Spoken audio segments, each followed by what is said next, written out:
Welcome to Fintech Chatter News, presented by Tier 1 People, leaders in fintech executive search. Follow us on your favorite podcast player or Fintech Chatter TV on YouTube.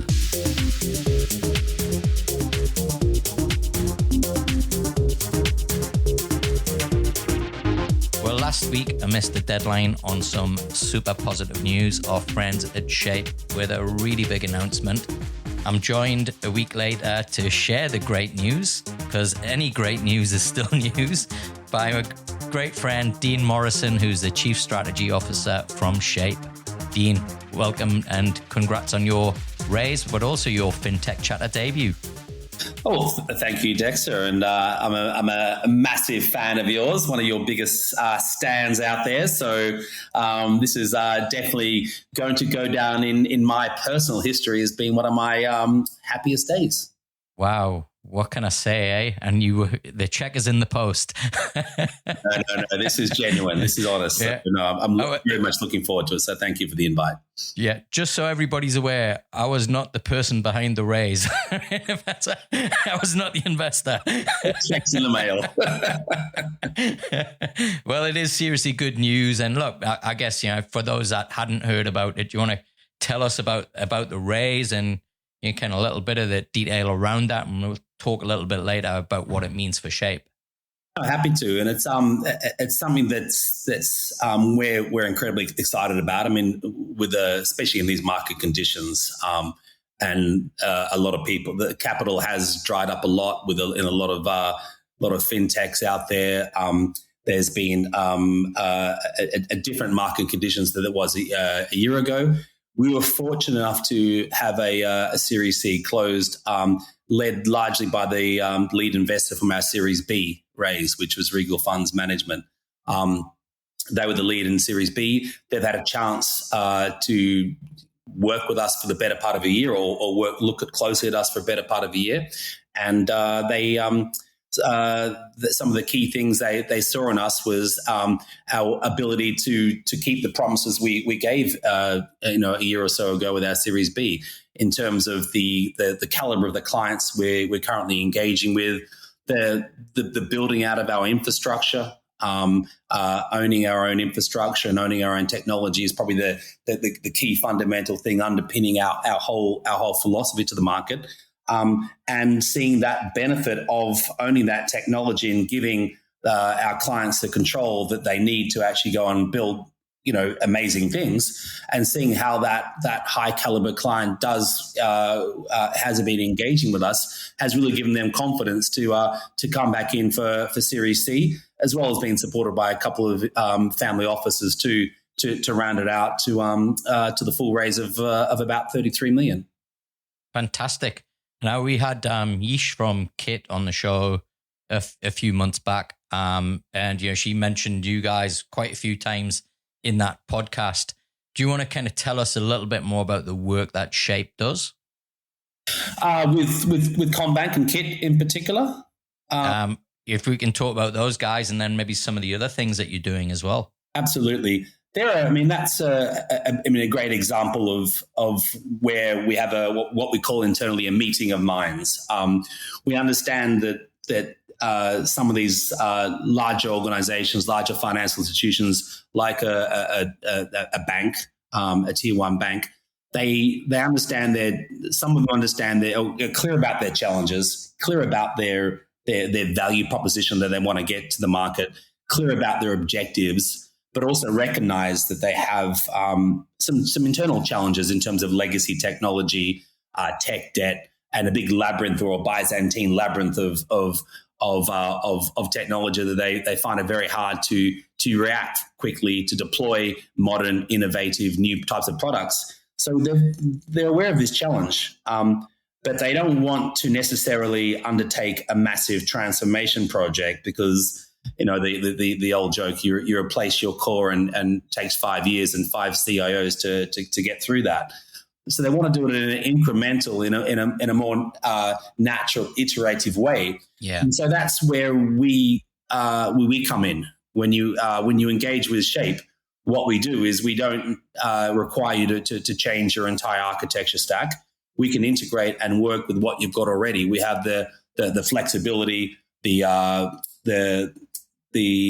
architecture to basically integrate with any stack you have, and allow a client like Kit to test and learn, to get to MVP, to get to a position in a marketplace where they can launch something that works, and then iteratively improve it and innovate on that platform without having to come back to us to rebuild or rechange or develop something that they can actually go to the market. They can try something out. They can get real-time customer data and BI feedback from their clients, from their customers, and work out, okay, is this working? Is that working? Do some A/B testing, and then like a self-guided missile, home in on where they want to be. And so that's probably the key point. What we had with Kit was that ability to give them the control and the flexibility to get to where they want. Now, this is not going to happen overnight. It's a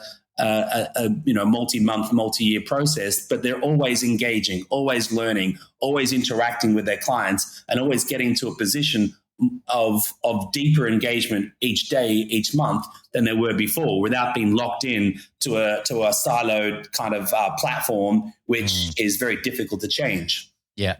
So I think with Kit, from memory, from idea to product launch, I think it was something like 8 or 9 months, which is pretty remarkable for a bank, right? Yeah, from first meeting to friends and family, beta was 5 months. Wow, that's awesome. That's like lean startup methodology happening in a Big Four bank, right? It is, yeah, and it's quite an interesting question I get asked a lot. Why did it go so quickly? How did it move so fast? And I think, I got asked this question yesterday when we were interviewed by Koshi on AusBiz TV, where he mentioned what's it like about managing big egos from big companies. And I suppose the great thing about our platform is we don't need to manage people's egos. We don't need to give them feeling like they've got the big ego and massage that. We give them as much ego as they want. We give them a platform in which they control. They don't need to come back to us and ask us to do more. They've got the full controls to the tool set, and they can build out as much as they want. They can go and build out as much as their ego lets them if they want. So really, the sky's the limit. And I suppose that's the key thing we offer them. We offer that unshackled, no restrictions, no limitations to go out there and build and innovate and go for it, basically. So yeah, that's it gives you. Another thing that comes up too is the build versus buy conversation we get. Yeah. A lot of the companies we engage with are pretty good technologically, right? They've got great technical resources. They've got a very deep bench of developers. They can do anything they want if they really wanted to. So here's a funny story for you. I remember chatting with Toby from X15, and he said, "Hey, where would you go for the best tech talent?" I said, "Sorry, but I go to CBA, right? You got 4,000 engineers and software developers, and they're some of the best people in the world, right?" That's true. That's true. And I suppose, and our response to that is, yeah, you can absolutely do it yourself. And there's some really good tech talent in Australia, great developers, and especially with companies like CBA. You're right. These big banks, they hoard the good developers, but they're also a finite resource. Yeah. They also have to be focused. Yeah, they could build a new payments infrastructure, that payments technology, and connect up to all these banking rails and payment rails and transactional monitoring and KYC and all these great little microservices that make everything modern and next generation.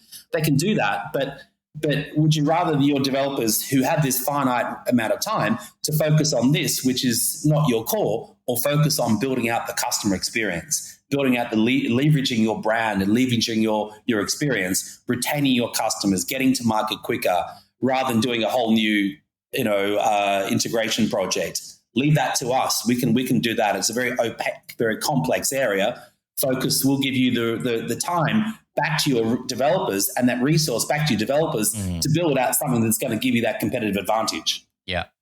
Now, I'm going to talk about the future and the capital raise in a moment, but I want to talk about the past just for a few moments, because I think it's a really important story, the Shaype story.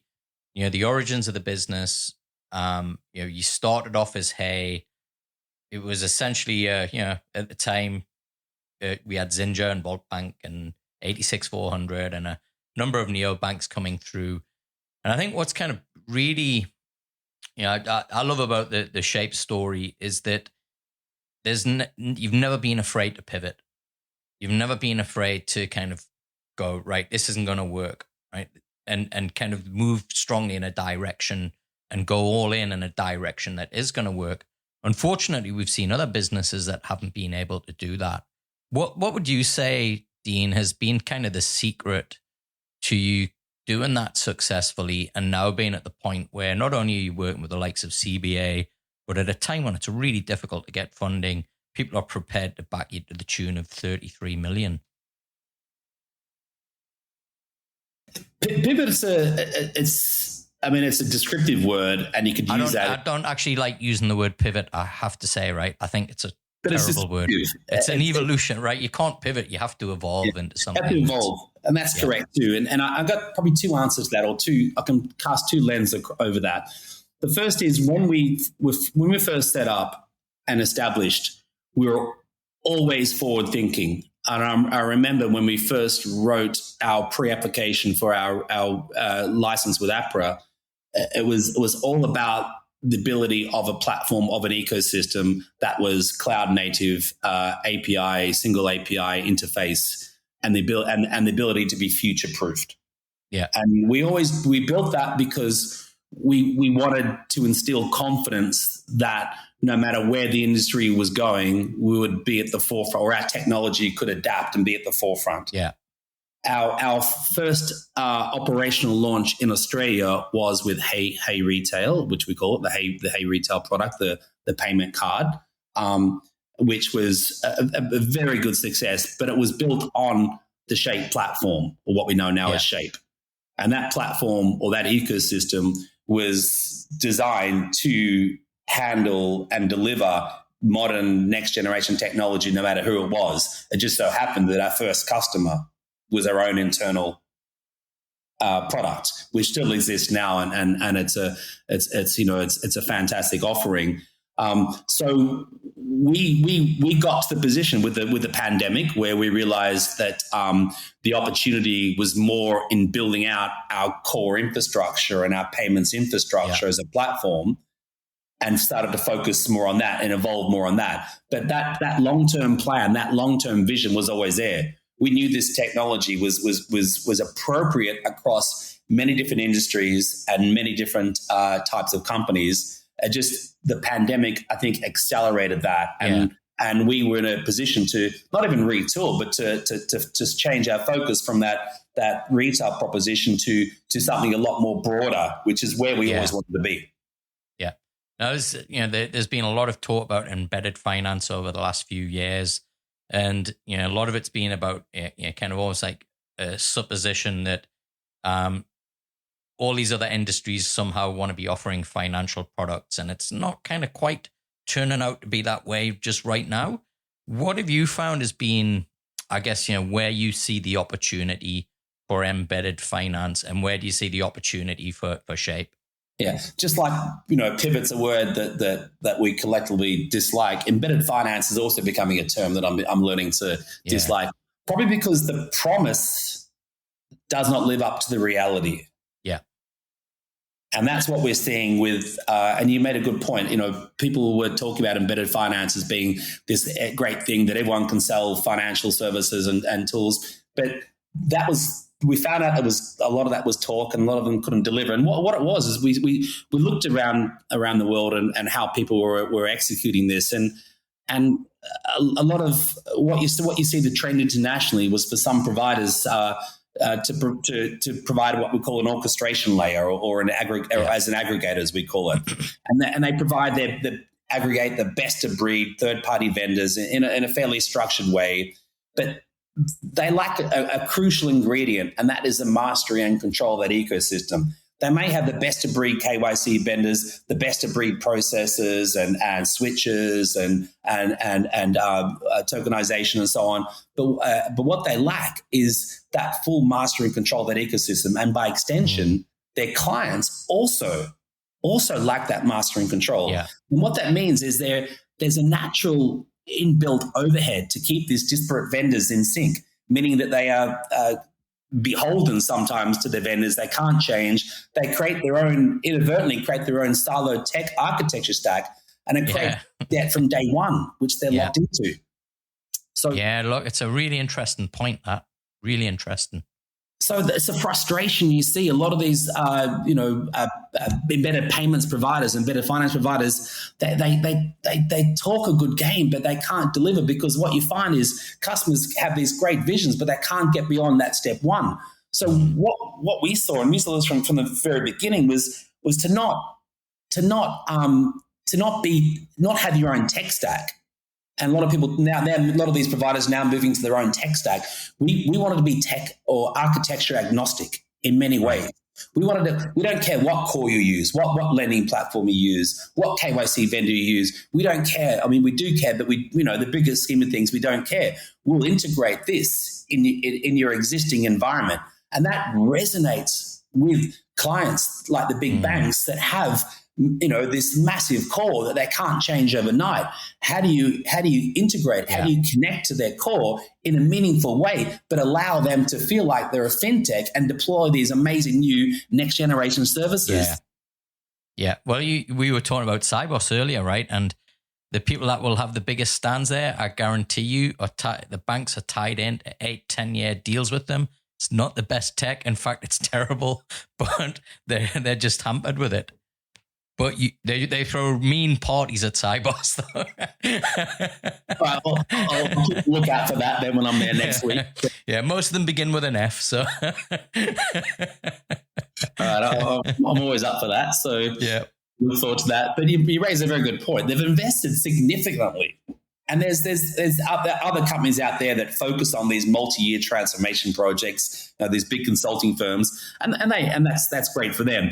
But for us, we do not want you to replace your massive multi-million-dollar investment that you've got a vested interest in maintaining. We'll work with that, and we'll work with your existing systems. So that then frees, I suppose, the challenge that we meet now is is how to leverage their existing technology, but develop new services and improve their existing processes. And we can do that because we ultimately own our own architecture and infrastructure, and we can do whatever it wants and orchestrate it and rearrange it whatever the client wants, so they can fit into their unique customer journey or their bespoke use cases.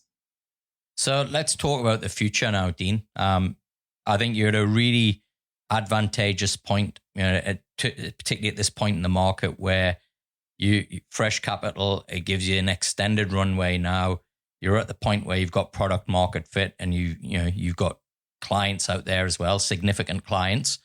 So what does the next 12 months look like for Shaype? Yeah, we're very clear with that. Well, initially it's to support our existing pipeline capacity, ensure we can build that out. We have confidence on building out with new clients. The focus also is on Australia too. We have international plans. We are in the process of obtaining licenses in different countries, and that is ongoing. But we are an Australian company, and there is a huge demand here. And we have we've now managed to build a really good reputation. We've got amazing clients that are our biggest promoters, actually, because of our lightning focus or our laser-like focus on execution and delivery. Yeah. And you mentioned having Ish from Kit on your show a short while ago. That execution is typical of what we do. Yes, they're a massive company and a big client and very important to us, but we get it right every single time. And that's why when we start engaging with a client, it's also a two-way process. We want to make sure that we're a good fit for them and they're a good fit for us, because what we want to create is something that never misses the mark. So Australia is a great place to do that. It's a great market, international market. It gives us credibility. It's a very mature market in many ways. There's good companies here that want to do things. There's good talent. So we want to really focus a lot over the next 12 months on Australia, but also want to use those funds to expand our team and build out more of our core infrastructure or more of our infrastructure and technology. That's our competitive advantage. Yeah. That's the key. And that's where we're starting to see some really cool things that have been launched now from a tech perspective. Things like the Pay2, which we are, building the technology and infrastructure, for 20 or so Australian ADI banks. Yeah. Well, let's talk about the hiring bit, because we had a chat before I hit record, which I think is really important because, what you touched upon and what's important to you and the rest of the people at Shaype is something that is very much, I see as a common theme with the people that, we put into roles as well. And that is this kind of desire, this driving force to build and create something. We get some seriously talented people listening to this show. So I guess, look, what would you say, or yourself included, right? So what would you say to those people? What would you say to those people are the kind of qualities that you look for when you're hiring, and who tend to be the successful people at Shaype?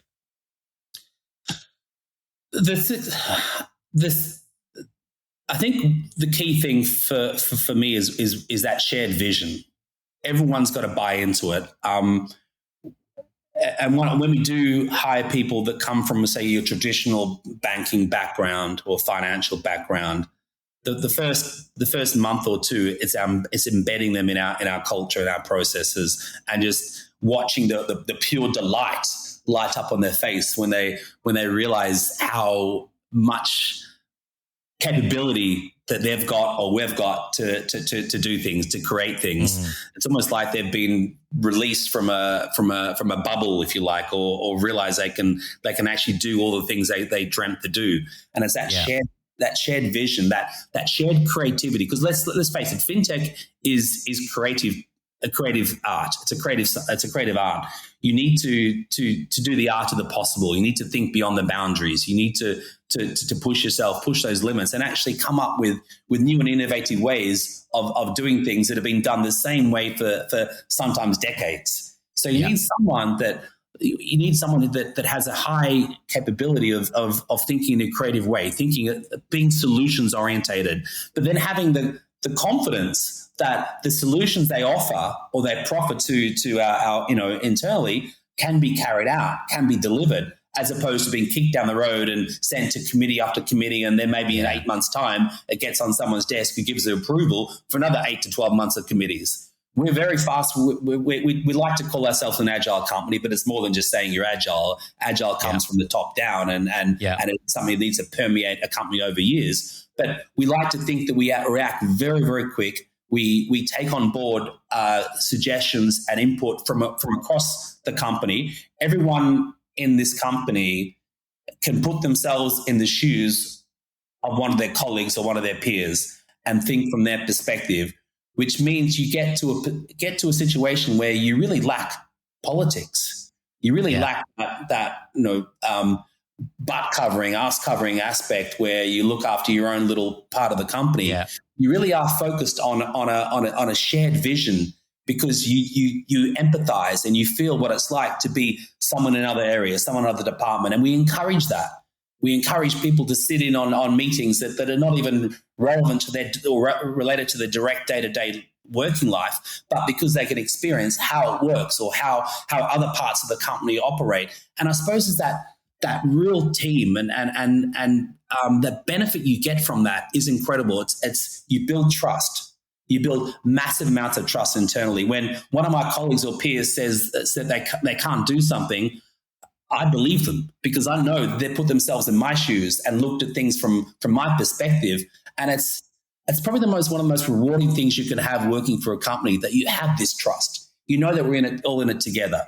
So the people we look for, I suppose, are those people who can tap into that and who can thrive in that environment and to know that you are not alone. You are part of something that's growing and getting stronger and stronger, and your contribution is not only valued, but it's desired, it's sought out for. Do you know what's interesting about what you've just said, though?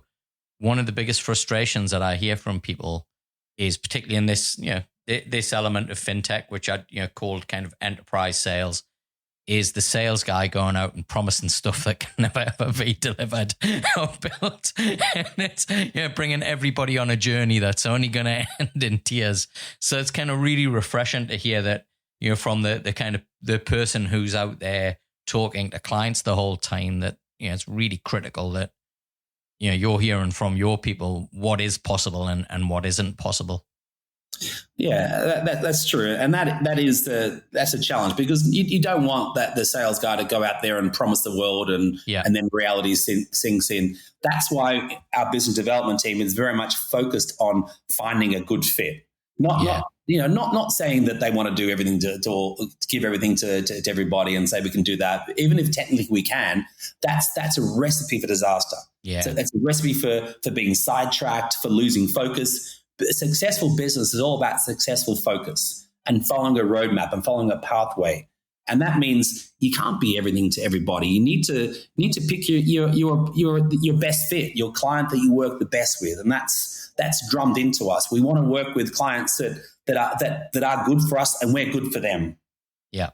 Now, Dean, we've kind of been around the traps together for a while and met at various events. Where you sit right now, kind of what's your overall kind of feeling and mood as to where Aussie fintech's at? They're at it's a very interesting position now, because of the market has definitely changed. We're seeing less funding come through for. A lot of our clients. We work with a lot of fintechs and startups, and we're noticing that funding's not there. But then again, I think and we like to look at parallels or analogies in previous. We like to look. This is probably fairly similar in feeling to the dot-com crash of like 99, 2000 or whatever it was, where what emerged from I won't say ashes, but what emerged from that shake-up was the best tech companies ever. And I suppose it's a cliche, but you probably heard it a lot. But this sort of shake-up can really separate the really good business propositions and companies that are going to be successful in the future from those that probably shouldn't have been there. So for us, it means us tightening up our due diligence on the clients we deal with, and having a lot more of a focus on what their value proposition is. Is it clear? Is it nuanced? And they're the ones who are going to be successful. The next Amazons, the next Googles are happening now. Have been founded or about to be founded, and that's why it's probably the most exciting time to be alive, because in 10 years' time we'll all be counting our riches after we invested in these guys and say what a great decision that was. And I think we're privileged to be in that position. So for me and for my team and my colleagues, it's about pay attention, focus on who's doing what, focus on the value proposition, be very ready, be very alert. Yeah, we talked about this again just before we hit record, and I've always made distinctions between entrepreneurs and founders, and for me, an entrepreneur is somebody who's gonna make money and focuses on revenue rather than just building a business or a proposition. But what's also really cool about that mindset is I think it's perfectly suited to the environment that we've got now. And I love using the analogy of, the kind of Houston mission control sending a man to the moon on technology that, it's embarrassing, right? The stuff I've got on my desk right now is like more powerful than whole of mission control in Houston. There was a vision. Yeah. Great. But and I think this is kind of what, certainly I'm excited about is, I think as you touched on, those businesses that deserve to survive, I think will survive. Those founders who are real entrepreneurs will find a way. And those who've brought the right people on the journey will have mission control, who are going to figure out how to bring, Apollo 13 back to Earth with a, sock and a some tape and a few other things. And I think that's the kind of key, right? Is, people are really your most important asset right now. And when you got the right people on board, anything is possible. Yeah, and it comes down to, can you describe what you do, and can you articulate that proposition? And it takes a while, and it takes a lot of introspection and listening too. You got to listen to what your clients say to you, and also the clients that other people in the industry. Just listen. And I think for us, we narrow it down to the three things that we offer the most, which is that control, the flexibility, and the speed. And those three elements kind of lead our conversations with all our engagements, as well as giving our clients the confidence that they can do what they want to do. So once you can encapsulate that, and you can put it into your elevator pitch or your 30-second overview, then you can communicate that value and be wary or be careful of those who can't do that because they're not ready yet, and give them the space and the time to do that. And when they can articulate that, then you got something that's pretty powerful. They can convince you. Then they're the ones to watch out for us. Yeah, and also importantly, right, is the reason that we're talking right now. It convinces investors that you're worth investing in at a time where quite rightly they're questioning everything, and that clarity, that vision, that clarity of vision and execution is everything that they want to see right now. Yeah, I mean, the businesses, like I said, our clients, other businesses, they're looking for more confidence in their strategies for deployment, innovation, development, and what they provide to their customers. They want to be confident with that. Investors are the same too. They need confidence. They need to have the confidence of the companies they're investing in, have that clarity and have that confidence in delivering. So that's why it's we're really excited and happy that we've been able to demonstrate that to close this round, to give our investors the confidence that we have the confidence ourselves and our clients have the confidence. Well, Dean, it's been cool to have you finally on the show. I'm glad that it was such a kind of great reason to have you on as well. If people are listening and they're interested in opportunities at Shaype, where's the best place for them to go? Probably to our LinkedIn page at Shaype, or an email at info@shaype.com, I suppose. We've got nearly 100 people on board now as Shaype, as part of the Shaype team. Always good to go through a mutual contact. That helps it too. We're very open to our team recommending new potential hires. But yeah, LinkedIn, via LinkedIn contact, mutual contact, or info@shaype.com. Awesome. Look, we get a lot of founders, we get a lot of banking execs listening to this show as well. If they're interested in the Shaype solution, do they get in touch with you? Yeah, I mean, both ways. If you want to looking for a position, happy to contact me to dean@shaype.com, as well as info@shaype.com. Dean's probably good, dean@shaype.com. If you're looking at understanding our offering, our product range, and the type of businesses that we work with, dean@shaype.com too. I'm always open to emails from the community. Awesome. Well, Dean, it's been fantastic to have you on the show. The pleasure's all mine, Dexter. And you can connect with me on LinkedIn and Twitter. If you're new to the show, make sure to subscribe, follow us, and leave a review. And if you're coming back, thanks so much for your support. It really does mean a lot to me. Until the next episode, stay safe. This show is presented by Tier 1 People, leaders in fintech executive search. We help world-class fintech ventures hire world-class talent. And you can connect with us at tier1people.com.